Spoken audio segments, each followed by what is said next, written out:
Bien, bien, bien. Bueno, los baches sanitarios son consustanciales a las primaveras que uno ya ha pasado, no lo sé. Es decir, que ya tenemos una Sí, porque, edad... claro, de aquí me voy a una prueba médica, es decir, que esto es normal. que ya tenemos Pero más, vamos, no estamos malamente. tenemos más gotera que la cabaña del tío Tom. ¿Eh? ¿Eh? Por cierto, buena película, ¿no? ¿Tú la has visto? La Yo creo cabaña del tío? que la vi, pero hace muchos años. Ahora no sería capaz de ponerte en pie el argumento, sinceramente, pero creo que sí, porque es la novela de Mark Twain. Por eso, somos... Bueno, hoy nos trae más o menos la educación y la Semana Santa. Sí, Bueno, a ver cómo... a ver cómo cómo lo enfoca. lo enjaretamos esto, porque es complejo, ¿vale? El asunto de la Semana Santa, ahora escuchando Si me permite, es una... teniendo en cuenta lo que significa la Semana Santa, que muy poca gente creo que la vive como tal, la significación, ¿no?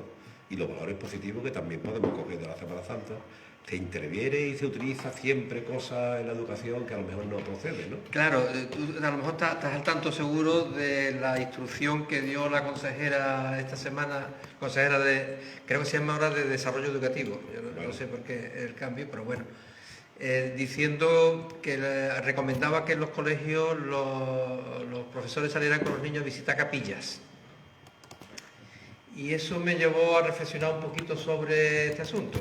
Claro, cuando uno dice, voy a hablar de educación y Semana Santa, lo primero que tiene que meterte de lleno es el asunto de la Semana Santa, que es la Semana Santa especialmente en Andalucía, porque la Semana Santa andaluza es significativamente distinta en sus manifestaciones externas, al menos, a las de otras zonas de la península ibérica, ¿no?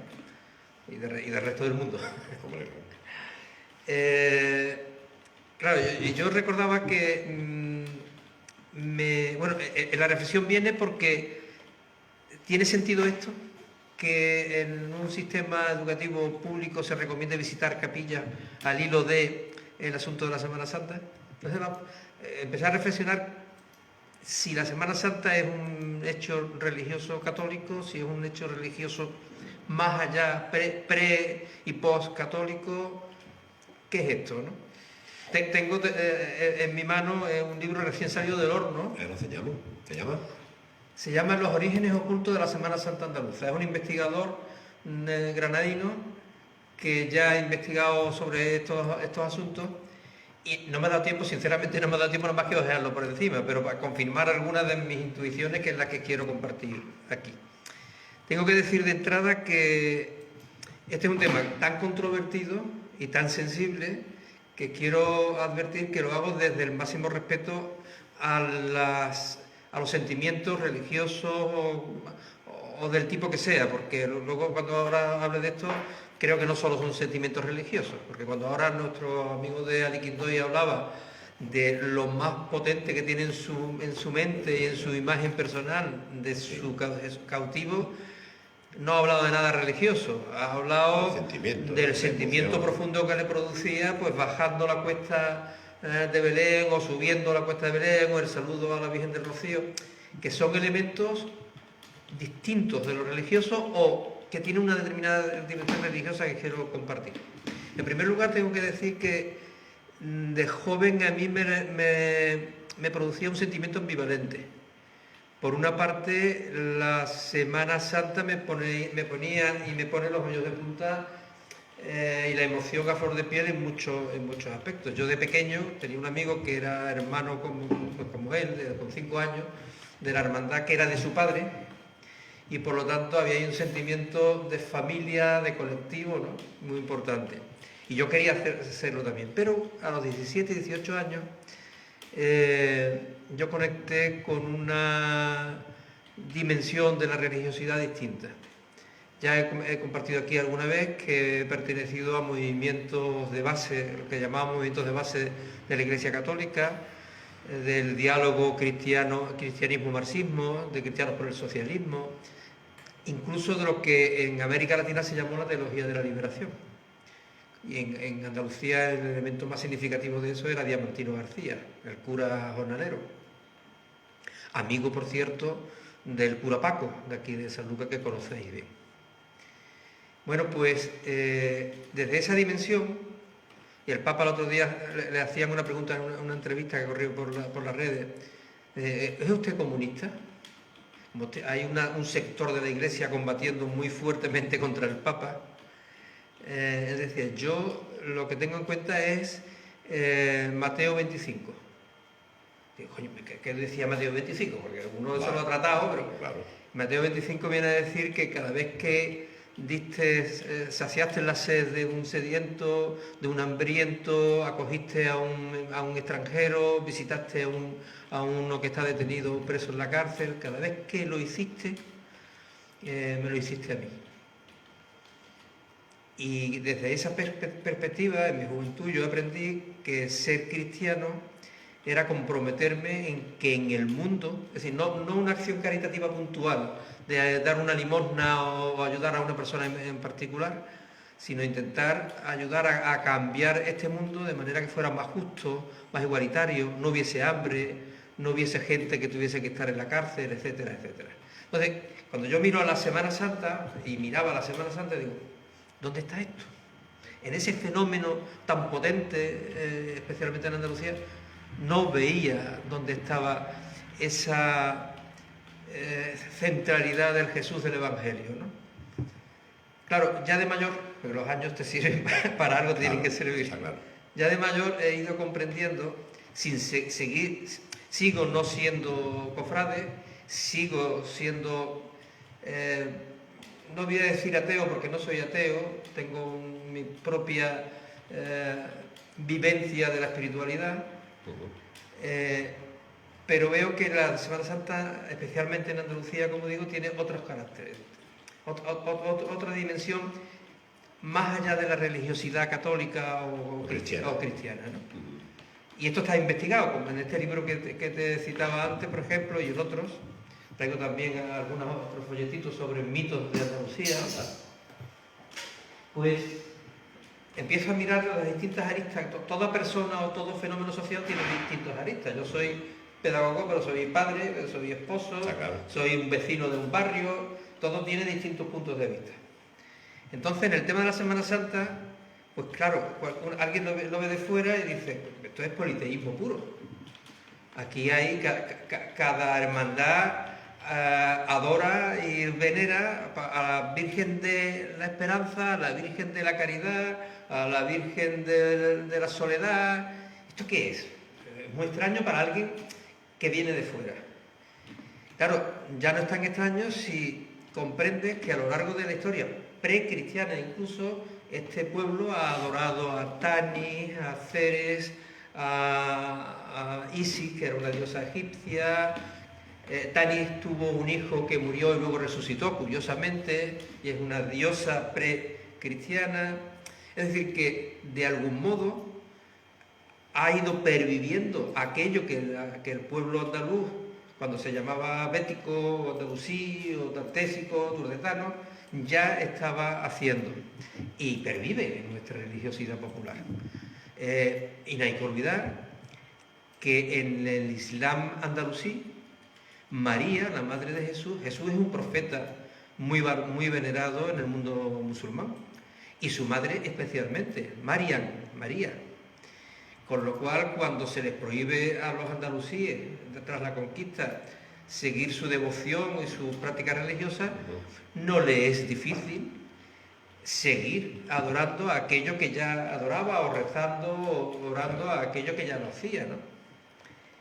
Pero claro, se produce un hecho peculiar, y es que si a ti te prohíben y te obligan a convertirte, tú ahora tienes que demostrar que eres el más converso del mundo, porque tienes que integrarte en una sociedad en la que si tú no demuestras que te has convertido, que eres un cristiano convencido, no tienes oportunidades de desarrollo social, económico, de empleo, con lo cual las manifestaciones religiosas, especialmente en la zona donde se fuerzan las conversiones, son especialmente exuberantes.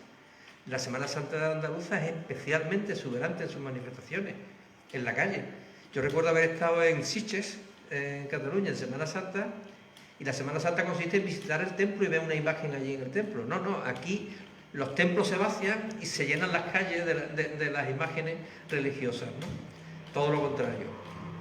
Entonces, como digo, hay muchas aristas. Otra arista más es el fenómeno colectivo. En el final de la Edad Media, la forma que tenía la gente, y en la Edad Moderna, la gente de organizarse sin tener problema con el poder, pues era en el entorno religioso. Entonces, inicialmente los gremios se organizaban en hermandades. Como la Edad Media en Andalucía es tardía, porque no, la Edad Media que se estudia en los libros no era nuestra Edad Media, porque hasta que no llega la conquista cristiana no tenemos ese carácter de Edad Media, aquí es un fenómeno de barrio y de identidad de pueblo.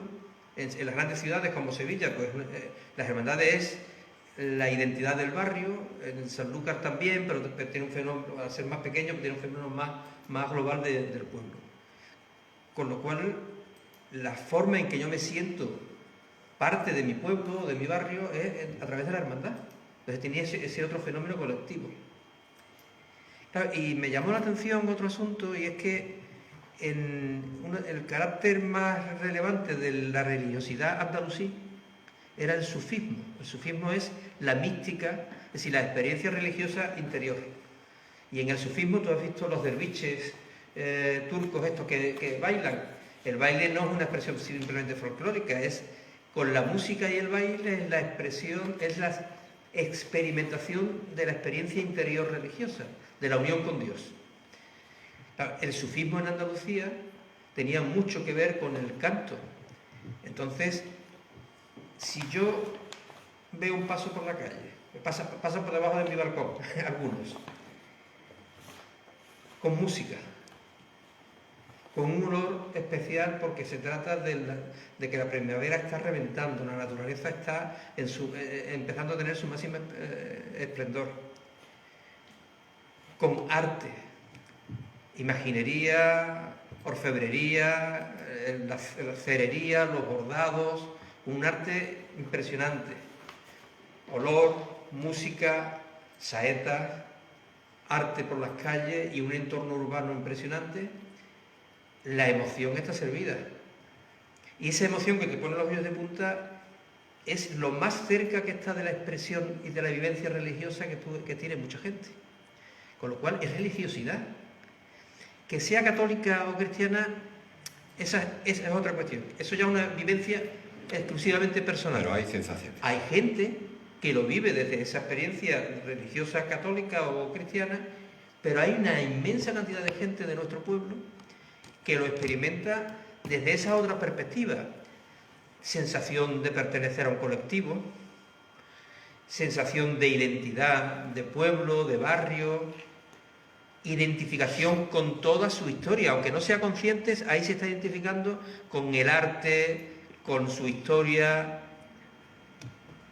y con todo eso tiene una emoción profunda que alguna gente la vive como una experiencia, como decía la canción, casi religiosa. Para unos puramente religiosa y para otros, como me pasa a mí, con una religiosidad humanista. Es decir, la sensación de que somos seres humanos, somos hermanos unos de otros y tendríamos que, como elemento fundamental, el apoyo mutuo, la solidaridad, la búsqueda de la justicia. Eso te voy a preguntar. ¿No se puede, por qué no se hace incidencia en la Semana Santa? Porque cuando habla del factor económico.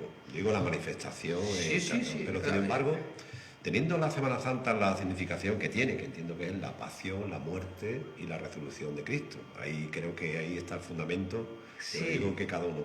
Pero tiene valores, no reflexionamos sobre la compasión, la solidaridad, el perdón y la reflexión. Sin embargo, eso lo abandonamos un poquito, ¿no? Y nos enfocamos más... El poquito, el muchito está ya... Bueno, me refiero que, Sí. oye, que una semana, aparte de todo lo que tenemos montado, el ser humano, porque tú sabes que montamos cosas, hay que también hacer lo que tú decías, ¿no? En lo que nos pueda de solidaridad, de compasión, de reflexión y de perdón también pero del ser humano, ¿no? Fíjate que el elemento central, es decir, la Semana Santa es un hecho didáctico, pedagógico, que tiene que ver con los autos de fe que se montaron en el momento en que surge el protestantismo. El Concilio de Trento potencia las manifestaciones públicas religiosas como medio didáctico, y y especialmente en Andalucía, donde había muchos conversos de los que no se, tanto moriscos como judíos, de los que no se fiaban mucho de que sí, la conversión era auténtica, pues hay que montar un elemento didáctico en la calle, ¿no? Pero está centrado en el hecho de la muerte y resurrección. La muerte y resurrección lo que está potenciando, esto lo estoy reflexionando sobre la marcha al hilo de tu pregunta, no lo tenía preparado. Lo que está potenciando es la dimensión mágica de Jesús Dios, Cristo Dios, que resucita. No es original del cristianismo, como te decía antes, en otras tradiciones religiosas ya existía eso del Dios que muere y resucita. Sin embargo, eso que tú planteas tiene que ver con algo que es anterior, y es el mensaje de Jesús en los textos que hablan de él. Mateo 25, como te citaba antes, lo que dice Jesús es que si tú quieres adorarme a mí como Dios, lo que tienes que hacer es adorar a tu vecino, que no pase hambre, que no tenga sed, que no esté en la cárcel, etcétera, etcétera. Entonces, yo creo que la Iglesia Católica ha hecho especial hincapié en esa otra dimensión de creencia en un Dios, más que creencia en un hombre, un Dios hombre, hombre Dios, que tiene que ver con eso que decía. Que puede ser ejemplo para mucha gente, ¿no? Claro. El ejemplo él, ¿no? Él como persona. Claro, ¿no? Sí, lo que me atrajo a mí en mi juventud de Jesús de Nazaret era que era un revolucionario. Es que lo que él estaba planteando ponía en cuestión el poder judaico del momento, el poder romano. Cuando él se cita esa historia en la que él dice, dad al César lo que es del César y a Dios lo que es de Dios, con una moneda del César, algunas interpretaciones, las que yo aprendí en aquella época, de la teología cercana a lo que hoy llamamos la teología de la liberación, es, esto es del poder externo a nosotros. Dad al César lo que es del César, pero a Dios lo que es de Dios. Quiere decir que rompe con el poder. Él entra en el borriquillo con las palmas, es una manifestación. Es apoyado porque viene contra el poder romano y el poder de los líderes judíos que estaban aliados con los romanos. Es decir, es una visión completamente distinta de la que hoy, incluso en la escuela, que es mi preocupación, se está planteando. Porque se sigue incidiendo en esos aspectos sin hacer un análisis y crítico. Es decir, si nuestros niños en la escuela tienen que abordar el tema de la Semana Santa, como dice la consejera, claro, abórdese desde todas estas cuestiones, como un hecho histórico, claro, lo que significa, como un hecho de identidad cultural, los valores culturales que tiene, artísticos, pero cuando... sentimentales, como tú bien has reflejado. Incluso, yo insisto, nosotros, incluso yo, que no soy nada cofrade, me emociono y tengo esa experiencia, y lo tienen todos nuestra ciudadanía, realmente. Yo el otro día hablaba de este tema con una compañera de mi partido, y decía, si yo que soy atea me emociono cada vez que veo en determinadas circunstancias el paso, ¿no? Una cosa no quita la otra, y por eso cuando abordamos la cuestión de la Semana Santa o el hecho religioso... Entonces, la culpa, entre comillas, no es de la Semana Santa como tal, sino la autorización que hacemos de la Semana Santa. Claro, la jerarquía, si esto no estuviese en el ámbito católico, de la Iglesia Católica, sería otra cosa, pero esto forma parte, está en el contenedor de la Iglesia Católica. La jerarquía, a lo largo de toda la historia, ha intentado controlar esta heterodoxia que tiene la Semana Santa andaluza, para intentar meterla en lo posible dentro del molde de la ortodoxia eclesial.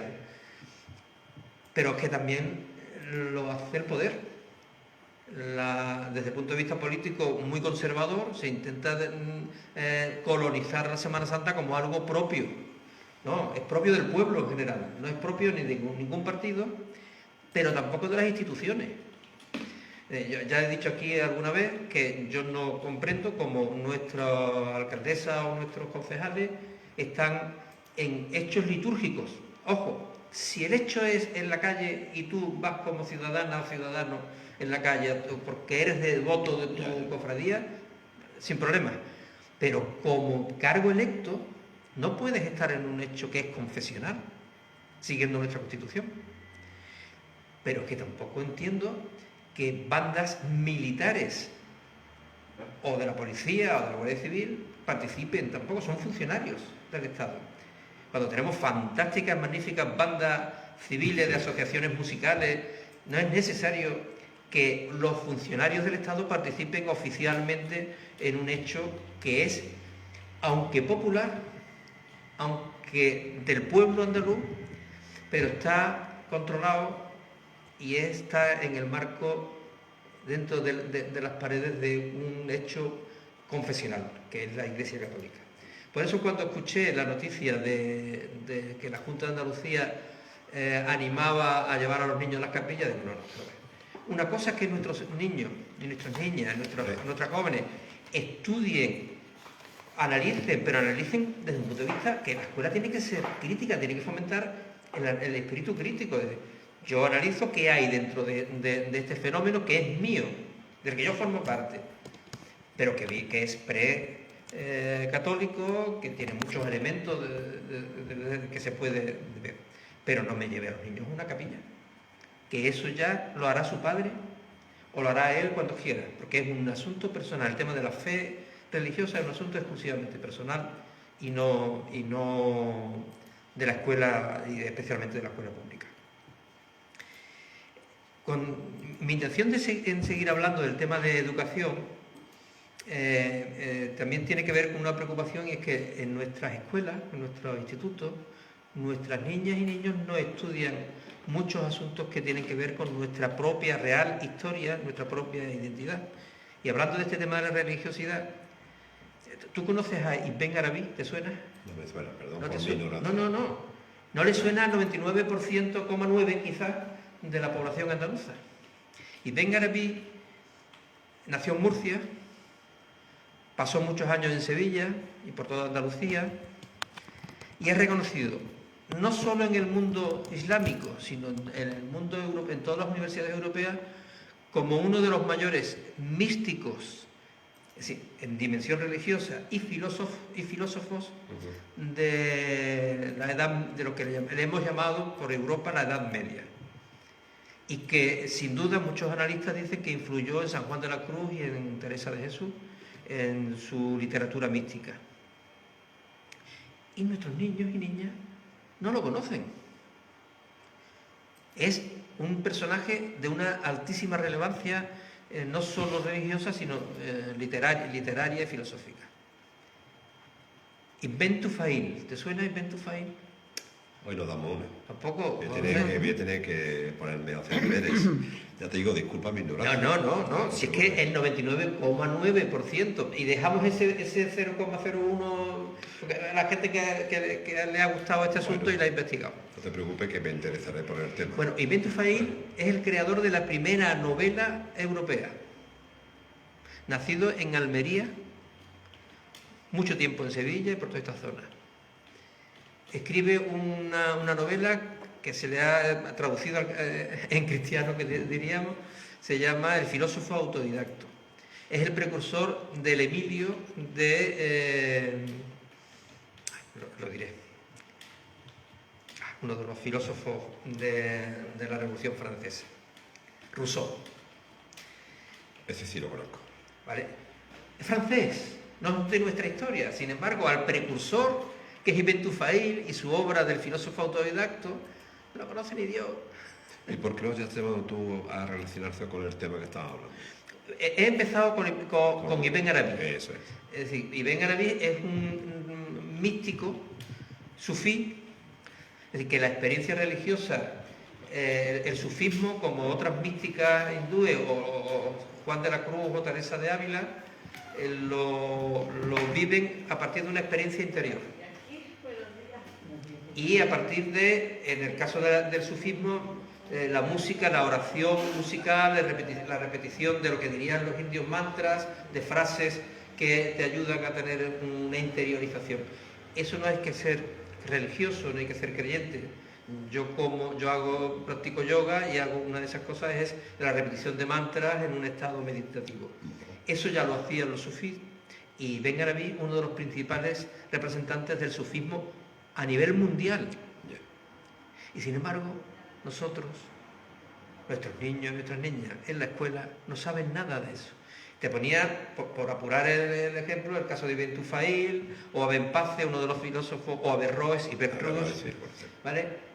Que son estudiados en las universidades europeas como los precursores del Renacimiento europeo.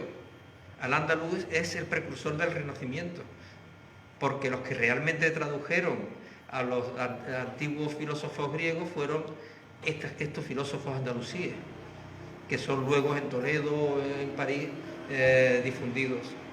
Entonces, nuestra educación tiene pendiente, nuestro sistema educativo tiene pendiente, entre otras muchas cosas que pretendo seguir hablándolas, como por ejemplo la memoria histórica. Se sigue prácticamente terminando la historia, tocamos el tema de la guerra civil, el franquismo, así, y pasamos de puntillas, sin que nuestra gente tenga conciencia realmente qué pasó. Y quisiera hablar próximamente, ahora que se acerca el 14 de abril, muy pronto, de este asunto. No solo de la rememoración de la República, sino de otros aspectos. ¿Conclusiones que llega estos 5 minutos últimos que tiene? Mira, la conclusión es que, como tantos otros asuntos, nuestra escuela tiene que tenerlo en cuenta, pero tiene que obviar la dimensión confesional. La dimensión confesional tiene que estar fuera de la escuela, pero la dimensión histórica, cultural, filosófica, científica, de todo fenómeno, y también de la Semana Santa, sí es un lugar apropiado para estudiarlo en la escuela. Pero todo el mundo no es cofrade, o todo el mundo no es admirador de la Semana Santa. Hay que estudiar otros fenómenos religiosos y no religiosos. Y hay que darle alternativa a la gente joven. Esto me lo han dicho algunos jóvenes. Oye, cuando vayas a la radio, a favor, dilo. La Semana Santa no puede abarcarlo todo.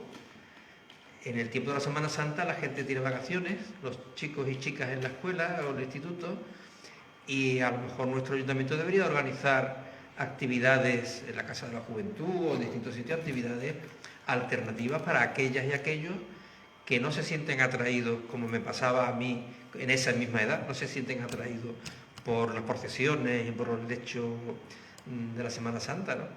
Yo creo que eso también es algo a tener en cuenta. Muy bien. Bueno, te voy a regalar este lápiz, que yo le llamo lápiz de igualdad, oye. Pues no sé por qué. ¿De igualdad? De igualdad, ¿no? Bueno, por los colores. Por los colores y por la opción que tengo. Yo a esto le llamo lápiz orejero, Ahora. porque me lo pongo para hacer el bricolaje en casa. Juan, encantado, amigo. Nos seguimos viendo. Hasta dentro de 15 días. Muy bien. Esperanza, una pequeña pausa y volvemos a seguir. Venga, hasta ahora. Pues sí, este tipo de... Un momentito, un momentito.